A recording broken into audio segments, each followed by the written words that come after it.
নবম শ্রেণীর প্রিয় শিক্ষার্থীরা কেমন আছো? সবাই আশা করি অনেক ভালো আছো। তো আজকে হচ্ছে তোমাদের বাংলা বইয়ের 91 পৃষ্ঠা হচ্ছে 4.3.3 বিপরীত শব্দ লিখি। তো একটা কবিতা দেখতে পাচ্ছ ইসলাম হোসেন সিরাজির। তো এই কবিতার মধ্যে বেশ কিছু শব্দ দেওয়া আছে যেখানে যেগুলোর মধ্যে হচ্ছে নিচে দাগ দেওয়া আছে, ঠিক আছে? তো এই শব্দগুলোর হচ্ছে আমাদেরকে বিপরীত শব্দ লিখতে হবে। তো ইতিমধ্যে আমি লিখেছি বিপরীত শব্দ কি কি হবে। তো এখানে যেটি বলা আছে বিপরীত শব্দ লিখি, ঠিক আছে? তো ইসলাম হোসেন সিরাজি 1880 সালে জন্মগ্রহণ করেন। এটা হচ্ছে তার জন্মসাল। আর 1931 সালে তিনি মৃত্যুবরণ করেন। তো একজন কবি, ঔপনিবেশিক এবং প্রাবন্ধিক। তার বিখ্যাত গ্রন্থের মধ্যে রয়েছে অনল প্রবাহ এবং রায়নন্দিনী এবং হচ্ছে তারাবাই এবং স্থির শিক্ষা, ঠিক আছে, ইত্যাদি। তো নিচে ইসমাইল হোসেন সিরাজের একটি কবিতা দেওয়া হলো। তো কবিতায় যেসব শব্দের নিচে দাগ দেওয়া আছে সেগুলোর বিপরীত শব্দ লেখো। এই যে দেখতে পাচ্ছ, ঠিক আছে, জন্মভূমি। কবিতার নাম হচ্ছে কি? জন্মভূমি। তো ইসলাম হোসেন সিরাজি। তো খেয়াল করো এখানে, হোক সে মহাজ্ঞানী মা মহাধনবান।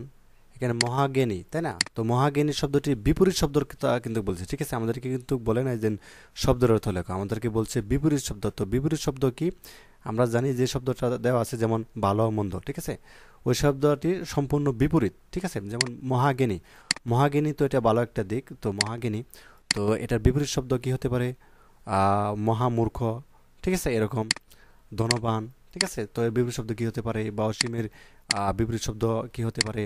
সম্মানের বিপরীত শব্দ কি হতে পারে? তো যা হোক, এখানে অনেকগুলো দেওয়া আছে। তো তোমরা হচ্ছে কবিতাটি পড়বে। তো আমরা কথা না বলে প্রথমে হচ্ছে বিপরীত শব্দ যেগুলো আছে, যেগুলো যতগুলো বিপরীত শব্দ আছে নিচে দাগ দেওয়া আছে সবগুলোর হচ্ছে বিপরীত শব্দ এখন আমরা দেখব। তো চলো, এটা যে আনসার স্ক্রিপ্ট সেটা সেখানে আমরা চলে যাই। তো খেয়াল করো, কবিতায় যেসব শব্দের নিচে দাগ দেওয়া আছে সেগুলোর বিপরীত শব্দ হলো। তো মহাজ্ঞানীর হচ্ছে কি? মহামূর্খ। তো ধনবান, ধনহীন, ঠিক আছে। যেমন অসীম এবং সসীম। অসীম মানে কি? যার কোনো সীমানা নেই, কিন্তু সসীম মানে যার সীমানা আছে। সম্পূর্ণ বিপরীত শব্দ। যেমন সম্মান, সম্মানের বিপরীত শব্দ কি হবে? অসম্মান, তাই না? এবং এবং সম মানে কি? সমতা, এরকম বোঝায়। এবং অসম মানে কি? অসমতা। অক্ষুণ্ণ মানে কি হবে? ক্ষুণ্ণ, ঠিক আছে। উজ্জ্বল, অনুজ্জ্বল। রম্য, কুৎসিত। মহামূল্য, মূল্যহীন, ঠিক আছে। এগুলো কিন্তু সম্পূর্ণ বিপরীত শব্দ। যেমন তারপর হচ্ছে দাস, প্রভু, ঠিক আছে। স্থাবক, নিন্দুক, স্তব, ঘৃণা, ঠিক আছে। তো আরও আছে দেখো, কবু মানে সবসময়, হিত, অহিত, স্বজাতি, বিজাতি, ঠিক আছে। বিজাতির এখানে একটা বাসিন্দা দিয়ে দিবে। এবং সেবা, অত্যাচার, কিঞ্চিত, বেশি। কিঞ্চিত মানে কম, আর বেশি মানে কি? এটার বিপরীত শব্দ বেশি, ঠিক আছে। এবং সত্তর মানে ধীর। অতীব মানে অল্প।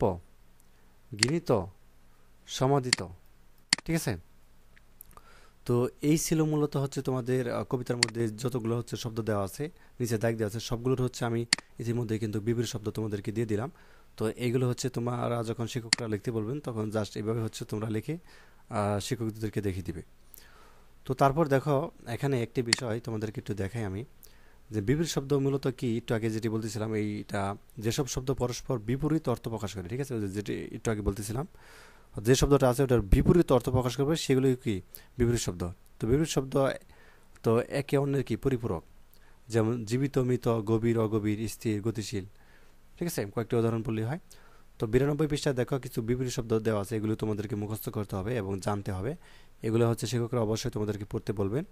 যেমন অগ্র, পশ্চাৎ, অচন, সচল, অজ্ঞ, বিজ্ঞ, অতিবৃষ্টি, অনাবৃষ্টি, অধম, উত্তম, অধর্মণ, উত্তম, আচ্ছা, উত্তমর্ণ, অনুকূল, প্রতিকূল, অনুরক্ত, বিরক্ত, অনুরাগ, বিরাগ, অন্তর, বাহির, অন্তরঙ্গ, বহিরঙ্গ, অপরাধী, নিরাপদ, অপ্রতীপ, ঠিক আছে, স্বপ্রতীপ, অভিজ্ঞ, অনভিজ্ঞ, অর্থ, অনর্থ, অল্প, অধিক, অস্থি, নাস্তি, আকর্ষণ, বিকর্ষণ, আচার, অনাচার, আত্মীয়, অনাত্মীয়, আদান প্রদান, ঠিক আছে। আর ডান পাশে রয়েছে দেখো, আপন, পর, আবশ্যক, অনাবশ্যক, আবির্ভাব, তিরোভাব, আমদানি, রপ্তানি, আয়, ব্যয়, আশা, নিরাশা, আশু, বিলম্ব, আস্থা, অনাস্থা, ইস্তফা, যোগদান, ইহলোক, পরলোক, ইহা, উহা, উচ্চ, নিচ্চ, উৎকর্ষ, অপকর্ষ, উৎকণ্ঠা, স্বস্তি, উৎসাহ, নিরুৎসাহ, উত্তর, দক্ষিণ, ঠিক আছে, উত্থান, পতন, এরকম অনেকগুলো শব্দ দেওয়া আছে, তো আমি হচ্ছে আর পড়লাম না। তো 93 পৃষ্ঠাও দেওয়া আছে, দেখো, উপস্থিত, অনুপস্থিত, অপশম, ভিত্তি, ঊর্ধ্ব, অধ, এলোমেলো, গোছানো, উস্তাদ, সারক্ষেত, ঠিক আছে। সারক্ষেত মানে উস্তাদের যেটা হচ্ছে সাথে থাকে। তো কৃতজ্ঞ, অকৃতজ্ঞ, কৃত্রিম, স্বাভাবিক, কৃপণ, উদার, কেজু, অকেজু, কোমল, কর্ষ, খাঁটি, ভেজাল, ঘাতক, মহাজন, গাণিক। আমার মনে হয় এগুলো হচ্ছে বিভিন্ন শব্দ এত সহজ যে তুমি যদি একবার দুইবার পর, একবার পড়ার পর আরেকবার যদি পড়ো তাহলে দেখা যাচ্ছে খুব ইজিলি পেরে যাবে, ঠিক আছে। তো যা হোক, 93 পৃষ্ঠা, 94 পৃষ্ঠাও দেখা দেওয়া আছে নিন্দা, প্রশংসা, পণ্ড, সফল, পদ, বিপদ, পুষ্ট, ক্ষীণ, প্রত্যক্ষ, পরোক্ষ, প্রফুল্ল, বিমর্ষ, প্রবল, দুর্বল, প্রখরত, স্নগ্ধোক্ত, তারপর প্রাচী, প্রতীচী, পাচ্য, প্রতীচ্য, বন্ধন, মুক্তি, ঠিক আছে, বলবান, দুর্বল, বান্ডলী, সংসারী, অনেকে বান্ডলী করে বেড়ায়, ঠিক আছে, অনেকে সংসারী হয়, বাচাল, স্বল্পভাষী, বাদী, বিবাদী, বিচ্ছেদ, সন্ধি, ঠিক আছে, বিশেষ, সামান্য, ব্যর্থ, সার্থক, ভয়, সাহস, ভৎসনা, প্রশংসা, ভিতর, বাহির, ভীতু, সাহসী। তো যা হোক, এই 94 পৃষ্ঠা, 95 পৃষ্ঠা পর্যন্ত রয়েছে। তো 95 পৃষ্ঠা পর্যন্ত তোমরা হচ্ছে পড়বে, 91 থেকে 95 পৃষ্ঠা পর্যন্ত। তো ধন্যবাদ সবাইকে ভিডিও দেখার জন্য। আল্লাহ হাফিজ।